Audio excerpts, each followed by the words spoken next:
آج میں آپ کو جہنم کے طبقات کے بارے میں بتاؤں گا انشاءاللہ۔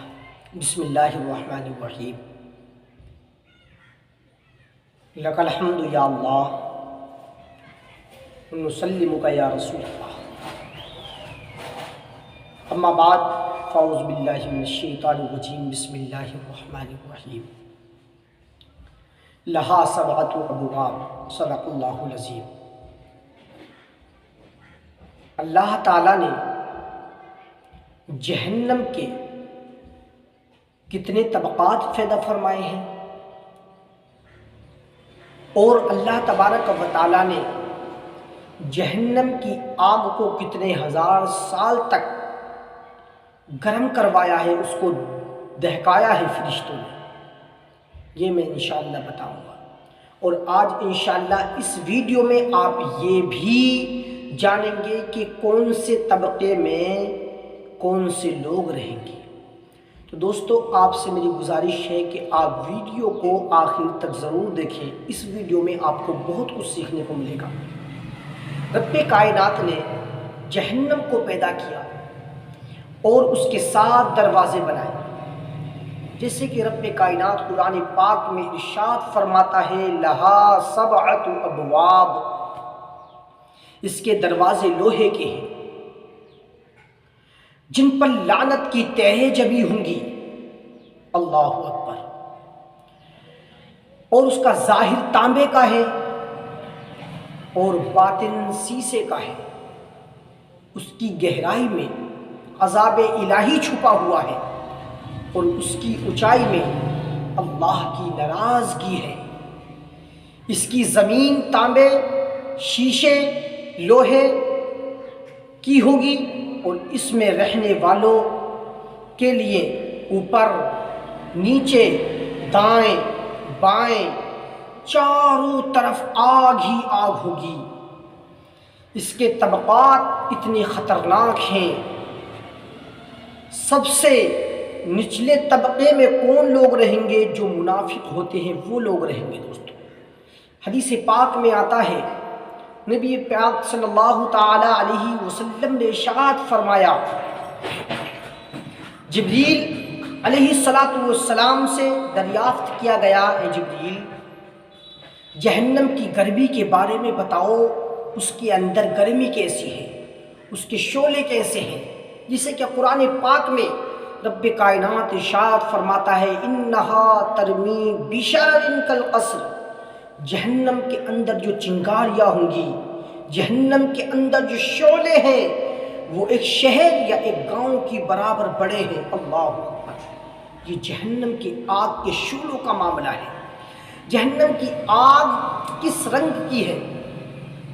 نبی پاک صلی اللہ تعالیٰ علیہ وسلم نے جب حضرت جبریل سے دریافت کیا تو حضرت جبریل نے ارشاد فرمایا، اے اللہ کے پیارے حبیب، رب کائنات نے جہنم کو جب پیدا فرمایا تو اس کے اندر فرشتوں کو حکم دیا، اے میرے فرشتوں، اس کے اندر جو آگ ہے اس کو دہکاؤ۔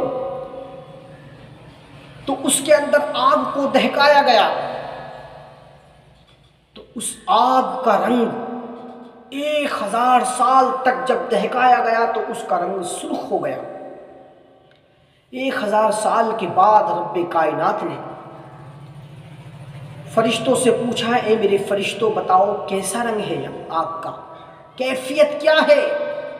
فرشتوں نے عرض کیا، رب کائنات، اے ہمارے پروردگار، تو سب کچھ جانتا ہے، ہم نے 1000 سال تک اس آگ کو دہکایا اور اب اس کا رنگ جو ہے سرخ ہو چکا ہے۔ اس کے شعلوں کا عالم یہ ہے کہ اس کے شعلوں کے قریب کوئی آ بھی نہیں سکتا۔ اللہ اکبر۔ رب کائنات نے ارشاد فرمایا، میرے فرشتوں، اس آگ کو ابھی 1000 سال تک اور دہکاؤ۔ اللہ رب العزت کے کہنے پر فرشتے پھر اس آگ کو، جہنم کے شعلوں کو دہکانا شروع کر دیتے ہیں، تو 1000 سال تک مزید دہکاتے ہیں۔ اللہ اکبر۔ جب 1000 سال تک اور دہکایا گیا تو اس آگ کا عالم، جہنم کی آگ کا رنگ اس کے شعلوں کا رنگ بالکل سفید ہو گیا۔ رب کائنات نے پھر پوچھا، اے میرے فرشتوں بتاؤ اب آگ کی کیفیت کیا ہے، اب آگ کا معاملہ کیا ہے؟ فرشتے یک زبان ہو کے کہتے ہیں، اے مولا تو سب کچھ جانتا ہے۔ پروردگار، اس آگ کا معاملہ یہ ہو چکا ہے کہ جب ہم نے پہلے 1000 سال تک دہکایا تھا تو اس کا رنگ سرخ ہو گیا۔ اب 1000 سال تک مولا تیری فرما برداری کرتے ہوئے تیرے حکم کے مطابق ہم نے اور دہکایا، اب اس کا رنگ سفید ہو گیا ہے، یہ بہت خطرناک ہو چکی ہے۔ اللہ اکبر۔ رب کائنات نے ارشاد فرمایا، او میرے فرشتوں ابھی 1000 سال تک اور دہکاؤ۔ اللہ اللہ۔ پھر 1000 سال تک دہکایا گیا تو اس آگ کا رنگ، جب 3000 سال ہو گئے فرشتوں کو دہکاتے دہکاتے، 3 سال نہیں، 300 سال نہیں، 3000 سال، پہلے 1000 سال تک دہکایا تو اس کا رنگ جو ہے سرخ ہوا، اس کے بعد 1000 سال تک اور دہکایا تو سفید ہو گیا، اس کے بعد 1000 سال تک جب اور دہکایا تو اس کے بعد اس کا رنگ سیاہ ہو گیا۔ اللہ اکبر۔ 3000 سال تک جب اس آگ کو دہکا دیا گیا تو وہ بالکل کالی پڑ گئی۔ اب جہنم کے اندر تاریکی ہی تاریکی ہے، اندھیرا ہی اندھیرا ہے۔ اس رب کی قسم، حضرت جبریل قسم فرماتے ہیں اور کہتے ہیں، اس رب کی قسم جس نے آپ کو نبی برحق بنا کے دنیا میں مبعوث فرمایا ہے، اب جہنم کے اندر روشنی کا نام نہیں ہے۔ جہنم کی آگ کی کیفیت یہ ہو چکی ہے کہ وہ بالکل سیاہ ہو چکی ہے۔ اللہ اکبر۔ پیارے اسلامی بھائیوں، اگر جہنمیوں کا ایک کپڑا، جہنمیوں کا ایک کپڑا جو جہنمیوں کو جہنم کے اندر پہنایا جائے گا، ایک کپڑا دنیا میں ظاہر ہو جائے تو تمام لوگ فنا ہو جائیں۔ یہ ہے جہنم کی آگ کا عالم۔ اگر جہنم کے پانی کا ایک ڈول دنیا کے سارے پانیوں میں ملا دیا جائے تو جو بھی اس پانی کو پیے گا وہ ہلاک ہو جائے گا۔ اللہ اکبر۔ اور جہنم کی زنجیروں کا ایک ٹکڑا جس کا ذکر اللہ تبارک و تعالی قرآن میں فرماتا ہے، جہنم کی زنجیروں کی کیفیت کیا ہے، جس کو میرے رب نے قرآن میں ارشاد فرمایا، فی سلسلۃ ذرعها 70 ذراعا، ہر ٹکڑے کی لمبائی مشرق سے لے کے مغرب تک کی ہے۔ اللہ اکبر۔ اتنی طویل لمبائی ہے، مشرق اور مغرب کا معاملہ کتنا بڑا ہے۔ جہنم کی ایک زنجیر کے ٹکڑے کا عالم یہ ہے کہ اس کی جو لمبائی کا معاملہ ہے وہ جو ہے مشرق سے لے کے مغرب تک ہے۔ اب اس کی کیفیت کیا ہے؟ اب اس کی کیفیت کیا ہے؟ اگر اس زنجیر کے ٹکڑے کو دنیا میں لایا جائے تو دنیا والوں کا حال کیا ہوگا؟ جناب جبریل کہتے ہیں، یا رسول اللہ، اگر اس زنجیر کے ایک ٹکڑے کو بڑے سے بڑے پہاڑ پہ رکھ دیا جائے تو پہاڑ پگھل کے پانی کی طرح بہ جائے گا۔ اللہ اللہ، یہ جہنم کی آگ ہے پیارے۔ حضور صلی اللہ علیہ وسلم نے جبریل علیہ السلام سے ارشاد فرمایا، جبریل اتنی خطرناک آگ ہو چکی ہے، یہ بتلاؤ جہنم کے دروازے کتنے ہیں اور ان دروازوں میں کون کون رہے گا؟ اللہ اکبر۔ تو حضرت جبریل علیہ السلام نے عرض کیا، یا رسول اللہ، جہنم کے جو دروازے ہیں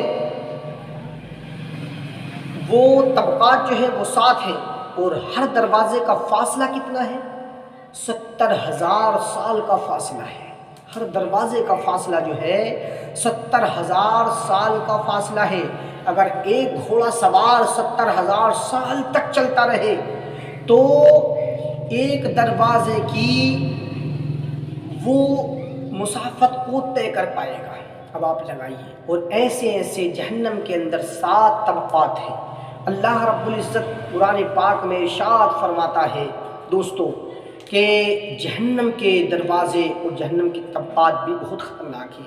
میرے نبی نے ارشاد فرمایا جبریل جہنم کے پہلے طبقے میں کون رہے گا؟ تو حضرت جبریل نے بھی بتایا، اور اللہ قرآن پاک میں ارشاد فرماتا ہے ان المنافقین فی الدرک الاسفل۔ اللہ اکبر، جہنم کے پہلے دروازے میں منافقین رہیں گے، ٹھیک ہے۔ سب سے نچلے کا نام حاویہ ہے اور اس میں منافقین رہیں گے، ٹھیک ہے، جس سے کہ اللہ نے ارشاد فرمایا ان المنافقین فی الدرک الاسفل، کہ اس میں منافقین رہیں گے۔ دوسرے کا نام جہیم ہے، اس میں مشرکین رہیں گے جو اللہ کے ساتھ شریک ٹھہراتے تھے، جو اللہ کے ساتھ کسی کو شریک کرتے تھے، ایسے لوگ اس جہنم کے اندر رہیں گے۔ تیسرے کا نام سقر ہے اور اس میں صابی ہیں۔ چوتھے کا نام لظا ہے اور اس میں ابلیس اور اس کے جو پیروکار ہیں مجوسی ہیں وہ رہیں گے۔ پانچویں کا نام حطمہ ہے اور اس میں یہود و نصارہ۔ چھٹے کا نام سعیر ہے اور اس میں دوستو یہود و نصارہ رہیں گے، ٹھیک ہے۔ حضرت جبریل نے 6 دروازوں کا نام بتایا۔ جب 6 دروازوں کا نام بتا دیا کہ فلاں میں وہ رہے گا، فلاں میں وہ رہے گا، لیکن اس کے بعد حضرت جبریل علیہ السلام نے اتنا بتانے کے بعد کہ 6 دروازے میں یہود و نصارہ رہیں گے، ٹھیک ہے، اس کے بعد جو ہے حضرت جبریل خاموش ہو گئے۔ میرے نبی نے ارشاد فرمایا جبریل کہ 7ویں طبقے کے بارے میں نہیں بتاؤ گے؟ 7ویں طبقے میں کون رہے گا؟ کہا یا رسول اللہ مت پوچھیے۔ کہا نہیں بتائیے، بتاؤ تو صحیح اس میں رہے گا کون؟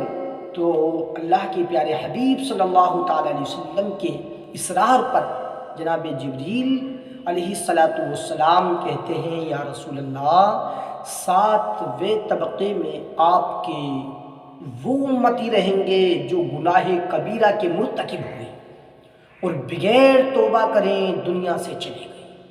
اللہ اکبر۔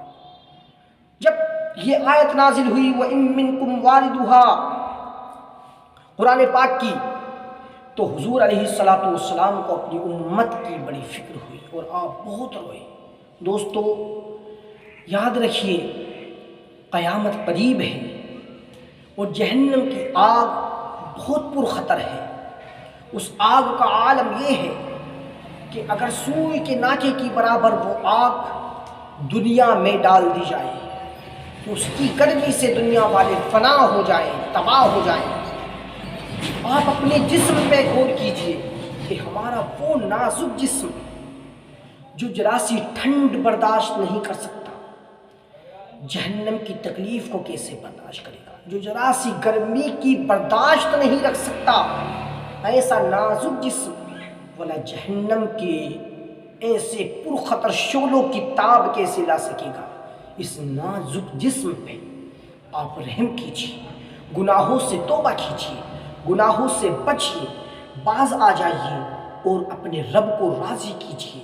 اے لوگوں، جب کوئی اللہ رب العالمین کی بارگاہ میں گناہ کرنے کے بعد وہ شرمندگی اور احساس شرمندگی اسے ہوتی ہے اور وہ توبہ کرتا ہے تو اللہ تبارک و تعالیٰ اس کے گناہوں کو معاف بھی فرما دیتا ہے۔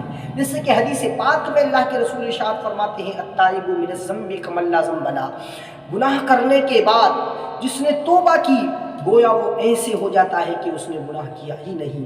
تو دوستو یاد رکھیے کہ گناہ سے حتی الامکان آپ بچے رہنے کی کوشش کیجئے، بچتے رہیے، لیکن کسی وجہ سے اگر کوئی گناہ سرزد ہو جائے تو پھر آپ جو ہے رب کی بارگاہ میں گڑ گڑا کے توبہ کیجئے، آنسوؤں کے ساتھ، ندامت کے ساتھ، اس انداز سے توبہ کیجئے جیسے بچہ اپنی ماں کو لپٹ جاتا ہے اور ماں کو لپٹنے کے بعد ماں اسے جھڑک دیتی ہے، پھر وہ ماں کے قریب آتا ہے، پھر ماں جھڑک دیتی ہے، پھر وہ ماں کے قریب آتا ہے، پھر ماں جھڑکتی ہے، پھر وہ ماں کے قریب آتا ہے، حتیٰ کہ ماں کو پیار آتا ہے، ماں کو پھر اس پہ رحم آتا ہے۔ ہے، ماں کو اس پہ ترس آ جاتا ہے اور ماں کلیجے سے چپٹاتی ہے، میرے لال آ جا، میرے سینے سے لگ جا۔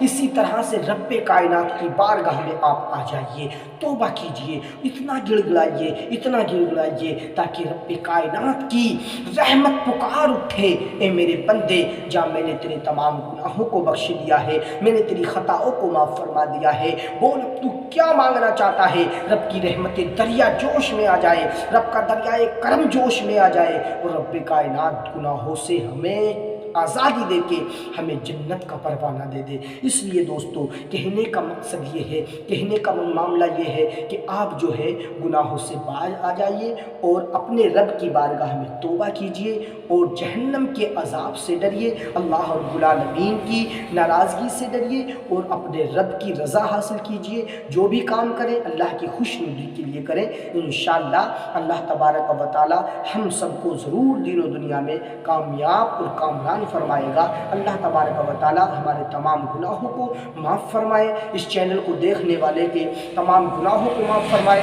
دوستو یہ چینل شادان رضا آفیشیل کر کے یہ ہم نے بنایا ہے، انشاءاللہ اس پہ آپ کو نئے بیان، تقاریر اور جو ہے روزمرہ کے مسائل اور وہ باتیں جو عوام کی ضرورت میں شامل ہیں، انشاءاللہ وہ سب کچھ اس پہ بتائی جائیں گی۔ آپ اس چینل کو ضرور سبسکرائب کریں، ویڈیو کو اتنا شیئر کریں تاکہ یہ ہر انسان تک پہنچے، اور اس نصیحت کو سننے کے بعد کسی کا دل پگھل گیا، اس نے گناہوں سے توبہ کر لیا، تو ہو سکتا ہے اللہ رب العزت اس کی تو مغفرت فرما دے گا اور اس کے ساتھ میں ہماری بھی مغفرت فرما دے۔ تو دوستو آپ اس ویڈیو کو زیادہ شیئر کریں۔ السلام علیکم ورحمۃ اللہ۔